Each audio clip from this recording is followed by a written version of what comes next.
what about this? Elon Musk has come out and he said that Twitter has dropped to half its value, now sits at $20 billion.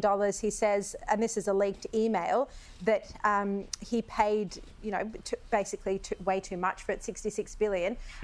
Gemma, what do you think about, I think Twitter has changed since he has been on it. I mean, there are people who were banned coming back on. So why do you think it would have dropped in value?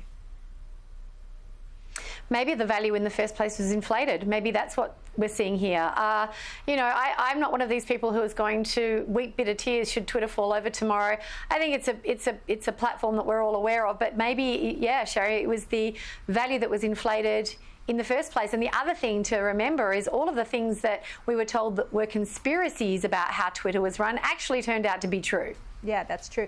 Paul, I want to ask you about Queensland. Anastasia Palaszczuk introducing this rent cap where now landlords can only increase the rent once a year. Why is government getting involved in decisions like this? Shouldn't it just be up to the market? If people don't want to pay that, then, that's where the way it is. Absolutely. Supply and demand. But I'll tell you why, because nothing, and look, I've got to say, as much as I can't stand the operation, the Queensland Labor Party machine is the most finely tuned political machine in the country, right? They don't do anything other than things that lead to political outcomes.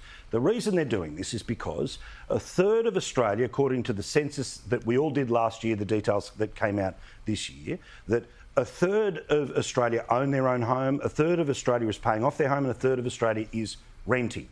The Greens have been doing very well at having renting-focused policies and not policies that are about renters becoming homeowners, but renters having a better experience as renters, which has meant that the inner bits of Brisbane have started to go green. Labor lost seats to the Greens in parts like inner Melbourne. So this is all politics, but it's because a third of people rent. And we can't just think that everyone who rents wants to buy a home tomorrow or is ready to buy a home tomorrow, but they still vote tomorrow, which means, can you make their life better today?